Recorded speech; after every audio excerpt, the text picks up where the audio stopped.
इमरान खान शहर के संगम पर वाक़िया सिटी पार्क जो शहरियों को तफरीह का मौका फराहम करता है। इंतजामिया आए रोज शहरियों से बदतमीजी मामूल बन चुकी है।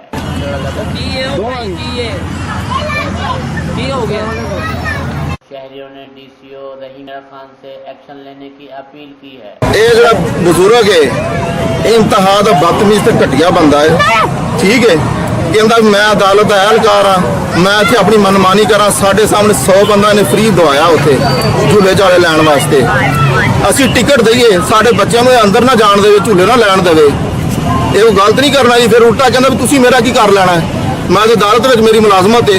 ਅਦਾਲਤ ਦਾ ਅਹਿਲਕਾਰ ਇੱਥੇ ਕਿਵੇਂ ਠੇਕਾ ਲੈ ਸਕਦਾ ਦੱਸੋ ਨਾ ਜ਼ਰਾ। ਫਿਰ ਇਹਨਾਂ ਨੇ ਨਾਹਕ ਇੱਥੇ ਇਹਨਾਂ ਨੇ ਲੈ ਰਹੇ ਨੇ ਆਪਣਾ ਟਿਕਟ ਲੈ ਰਹੇ ਨੇ। ਸਹੂਲਤਾਂ ਕੋਈ ਸਹੂਲਤ ਕੋਈ ਨਹੀਂ ਗੀ ਇੱਥੇ। ਕੰਟੀਨ ਤੇ ਉਹ ਚੀਜ਼ ਮਹਿੰਗੀ ਹੈ, ਉਹ ਗੋਲ ਗੱਪੇ ਉਹ ਨਾਕਸ ਹੈ। ਉਹ ਮੋਟਰਸਾਈਕਲ ਇਹਨਾਂ ਦੇ ਦੇਖੋ ਜਿਹੜੇ ਝੂਲੇ ਲੈਂਦੇ ਨੇ ਬੱਚੇ ਮੋਟਰਸਾਈਕਲ ਤੇ, ਉਹ ਮੋਟਰਸਾਈਕਲ ਅਸਰੋਂ ਖਤਮ ਨੇ, ਖਸਤਾ ਹਾਲ ਨੇ।